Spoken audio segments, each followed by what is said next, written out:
Hello students, BCom में income from salary के chapter में आज हम एक सम सीखने जा रहे हैं। तो सबसे पहले सम समझ लेते हैं, उसके बाद उसका कैलकुलेशन करते हैं। देखिए आपके स्क्रीन के ऊपर, Shri Jatin is a specified employ in Ahmedabad.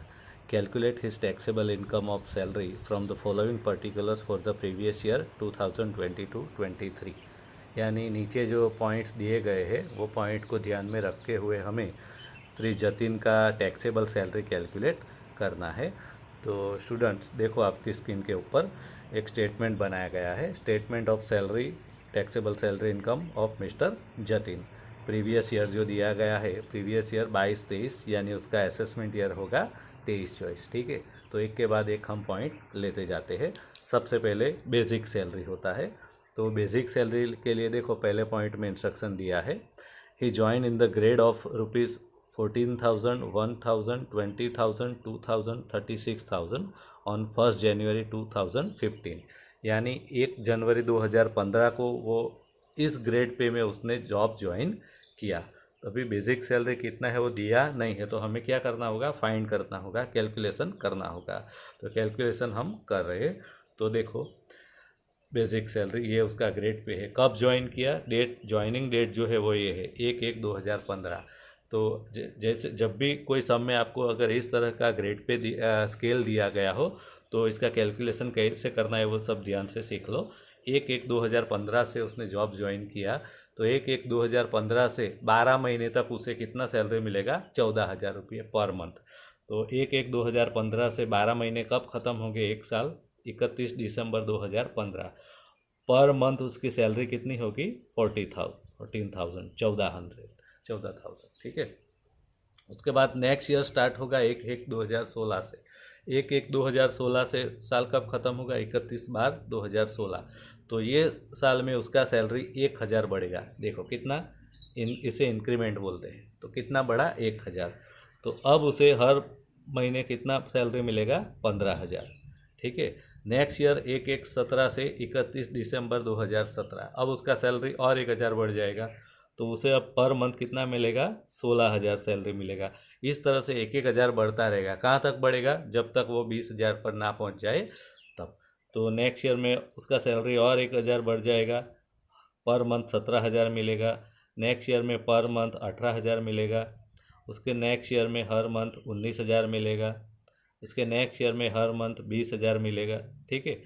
कहाँ पर 20,000 मिलेगा, 1 जनवरी 2021 से 31 दिसंबर 2021, वो 20,000 के ऊपर पहुंच गया। ठीक है। अब 20,000 के बाद उसका सैलरी 1,000 नहीं बढ़ेगा, अब उसका सैलरी कितना बढ़ेगा, 2,000 बढ़ेगा। तो नेक्स्ट ईयर यानी 2022 में उसे पर मंथ कितना सैलरी मिलेगा, 22,000। ठीक है। और 2,000 बढ़ेगा फिर, तो 2023 में उसे कितना सैलरी मिलेगा, 24,000। हमें 2023 तक ही जाना है, क्योंकि हमारा प्रीवियस ईयर 22-23 है। ठीक है। प्रीवियस ईयर 22-23 है, उसका मीनिंग क्या हुआ कि 1/4/22 से 31/3/23 तक की उसकी सैलरी कितनी है, वो इसमें से देखना है 22-23 का। तो देखो यहाँ तक तो 21 है, तो यहाँ तक तो देखने का कोई मीनिंग ही नहीं होता। ठीक है। तो 2022 में देखो, तो 2022 में 12वें महीने तक उसकी सैलरी कितनी है, 22,000। हमें कौन से महीने से स्टार्ट करना है, चौथे महीने से। ठीक है। तो चौथे महीने से 12वें महीने तक जो महीने हैं वो 9 महीने होते हैं। ठीक है। अप्रैल से लेकर दिसंबर तक, तो 9 महीने तक उसे कितना सैलरी मिला, 22,000 पर मंथ। तो 22,000 रुपये इंटू 9 मंथ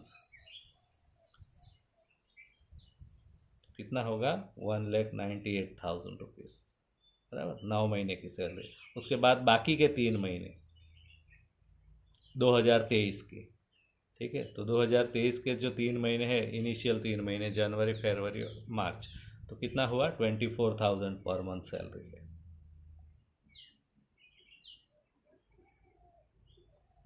24,000 रुपये पर मंथ के हिसाब से गिनो तो 3 महीने का 72,000 हो जाएगा। ठीक है। तो ये आपका सैलरी हो गया पूरे साल का, कितना हुआ, 2,70,000 रुपये। तो ये आपका बेसिक सैलरी हो गया, जो हमें स्टेटमेंट में यहाँ पर लिखना है, 2,70,000। ठीक है। उसके बाद डीए के लिए क्या बोला है, 30% ऑफ बेसिक सैलरी, यानी जो बेसिक सैलरी आया 2,70,000, उसका 30%। तो इसका 30% करना है, वो होगा 81,000। उसके बाद बोनस, उसे बोनस भी मिला है कितना, 50,000 रुपये, वो फुल्ली टैक्सेबल है तो सीधा बाहर ही लिखेंगे। उसके बाद एंटरटेनमेंट अलाउंस भी फुल्ली टैक्सेबल है, ये अमाउंट सीधा बाहर ही लिख देना है। और कितना है, पर मंथ दिया है 2,000, हमें पूरे साल का लिखना है, तो 2,000 रुपये का 12 मंथ का गिनना होगा, तो 24,000 होगा।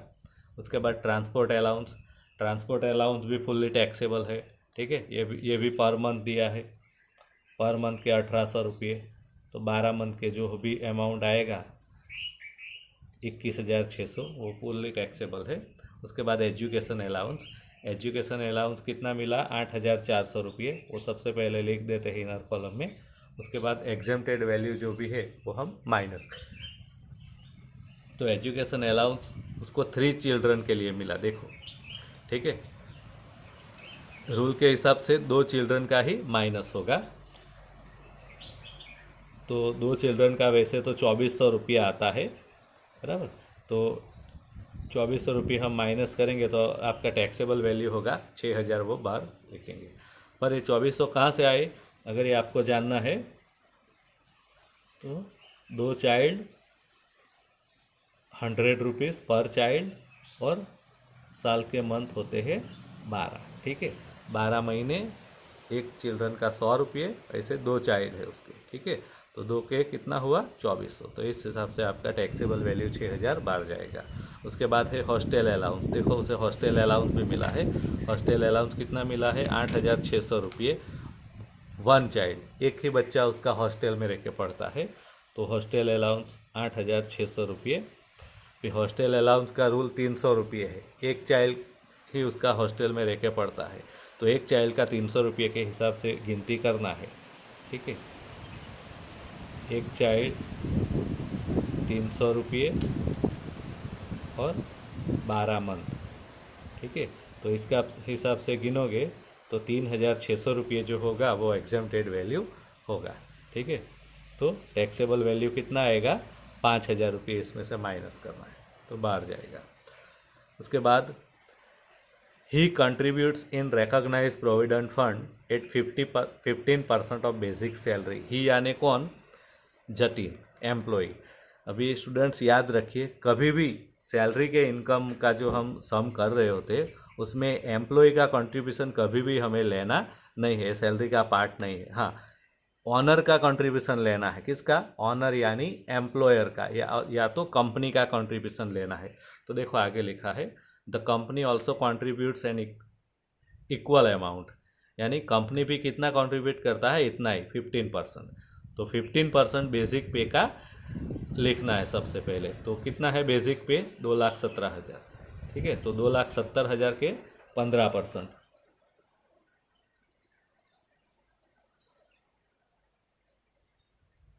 तो 15% कितने हो गए इसके, 40,500 रुपये, तो 40,500 रुपये सबसे पहले हमें लिख देना है। उसके बाद इसमें से एग्जेम्प्टेड वैल्यू जो भी होगा वो माइनस करेंगे, तो कंपनीज कंट्रीब्यूशन जो भी होता है आरपीएफ में, उसमें से 12% जो है वो एग्जेम्प्टेड वैल्यू होता है, यानी बेसिक पे जो भी आपका है 2,17,000, उसके 12% एग्जेम्प्टेड वैल्यू होते हैं, ठीक है, तो 12% के हिसाब से गिनोगे तो 32,400 रुपया आपका आंसर आएगा, ये एग्जेम्प्टेड वैल्यू है, यानी टैक्स फ्री है।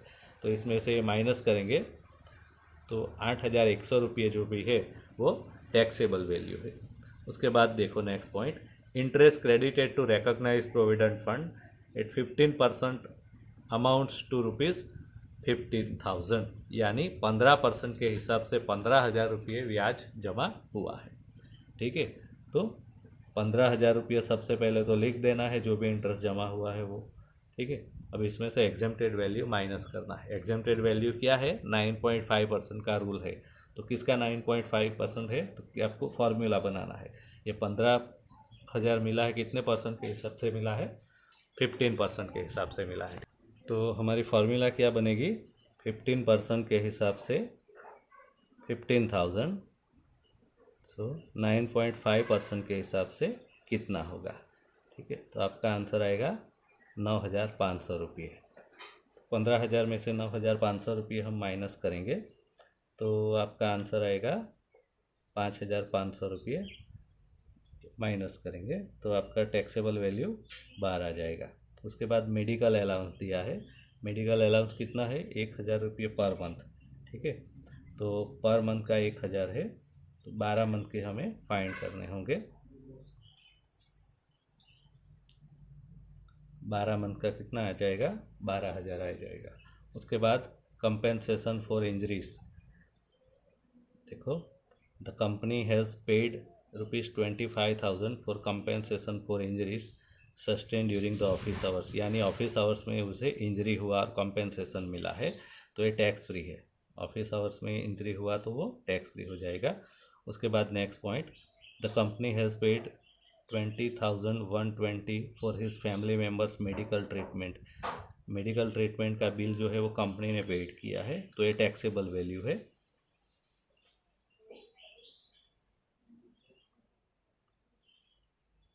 ठीक है, उसके बाद he has been provided a residential accommodation for which the company pays rent ₹6,000 per month, यानी कंपनी ने उसे एकोमोडेशन प्रोवाइड किया है और कंपनी कितना पे करती है? 6,000 रुपये। The company also provide furniture costing 2,41,900। The company deducts ₹2,000 per month from his salary, यानी उसकी सैलरी में से 2,000 रुपये माइनस होता है। ठीक है, तो अकोमोडेशन का पॉइंट जैसे ही आता है हमें क्या करना होगा? BABC सैलरी गिनना होगा। तो इसका कैलकुलेशन करते हैं।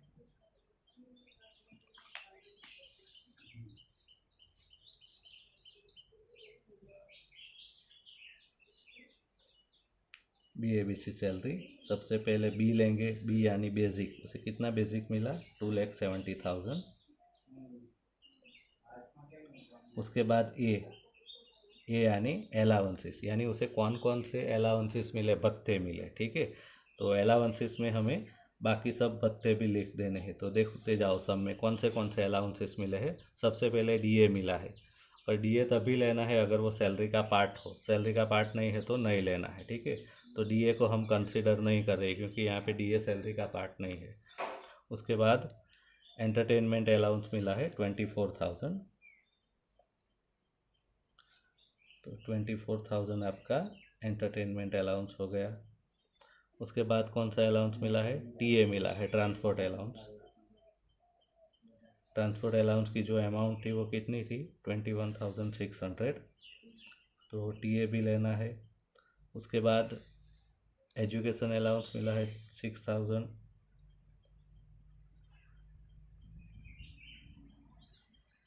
उसके बाद उसे हॉस्टल अलाउंस भी मिला था। हॉस्टल अलाउंस की जो सम है वो 5,000 है, टैक्सेबल वैल्यू लेना है। ठीक है, उसके बाद और कोई अलाउंसेस? भत्ते, अलाउंस यानी भत्ते, मेडिकल अलाउंस मिला है 12,000।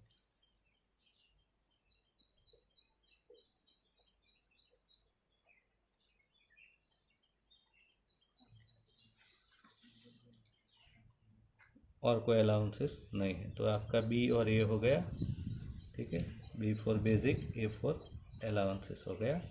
उसके बाद नेक्स्ट B बोनस, तो यहाँ पर बोनस का अमाउंट भी दिया गया है 50,000। लास्ट में C फॉर कमीशन, तो कमीशन का पॉइंट नहीं दिया गया है यहाँ पर। ठीक है, तो इसका टोटल करना है तो ये आपका BABC सैलरी हो जाएगा।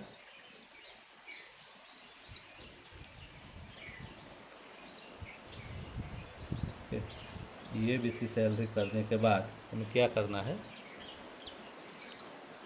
ये देखना है कि ये रेंट पे है या कंपनी का खुद का ओन किया हुआ है।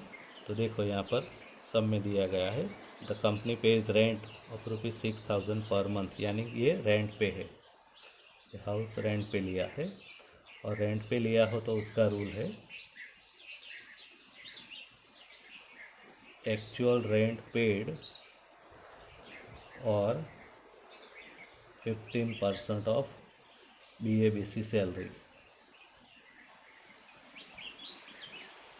ठीक है, ये दोनों को कंपेयर करना है, which ever is less is taxable value. तो एक्चुअल रेंट पेड कितना है 6000 पर मंथ, तो पर मंथ का 6000 के हिसाब से पूरे साल का होगा 72,000। ठीक है, और 15% ऑफ BABC सैलरी, यानी BABC सैलरी जो हमने कैलकुलेट किया उसका 15% लेना है, तो उसका 15% क्या होएगा 58,290 रुपीज़। तो ये दोनों में से सबसे कम किया है ये वाला। ठीक है,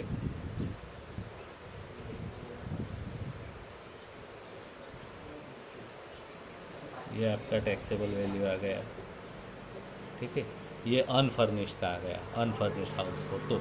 अगर ये हाउस फर्निश्ड हो यानी फर्नीचर भी प्रोवाइड किया हो, तो फर्नीचर का जो भी है उसका 10% ऐड करना होगा, 10% ऑफ फर्नीचर वैल्यू। ठीक है, तो देखो उसे कितने रुपये का फर्नीचर दिया गया है 2,41,900 रुपये का, तो उसका 10% जो आएगा वो टैक्सेबल वैल्यू होगा, इसमें ऐड होगा।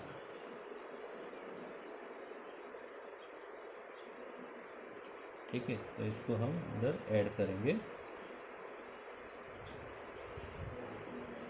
ठीक है, और उसके बाद लास्ट पॉइंट ये देखना है कि उसकी सैलरी में से अगर कुछ डिडक्ट हुआ हो तो माइनस होंगे। तो यहाँ पे लिखा है company डिडक्ट्स 2000 per month from his salary, तो पर मंथ का 2000 के हिसाब से पूरे साल का कितना होगा 24,000 रुपये। 24,000 रुपये डिडक्ट हो जाएंगे सैलरी में से।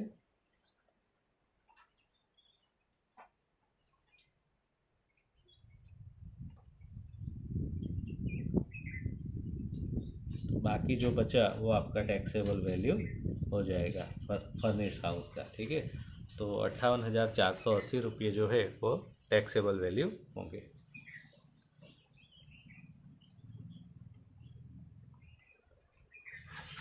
उसके बाद last point, he has paid professional tax of 2400, यानी उसने प्रोफेशनल टैक्स भी पेड किया है। प्रोफेशनल टैक्स ऐड नहीं होगा, लास्ट में माइनस होगा। चलिए, तो बाकी सब एंट्रीज कर ली हमने, अब इसका टोटल करते हैं। तो ये सभी एंट्रियों का टोटल हम करते हैं, तो ग्रोस सैलरी जो भी है वो ग्रोस सैलरी आएगी आपकी 5,61,800।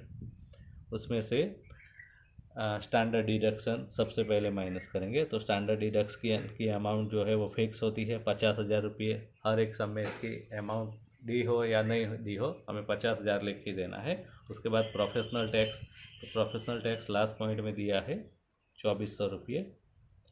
ठीक है, तो ये दोनों चीज़ें माइनस होगी, तो 52,400 रुपये माइनस करेंगे हम, तो आप जो भी बचेगा वो आपका टैक्सेबल सैलरी हो जाएगा। ठीक है, तो ये आपका सम ख़त्म हुआ यहाँ पे।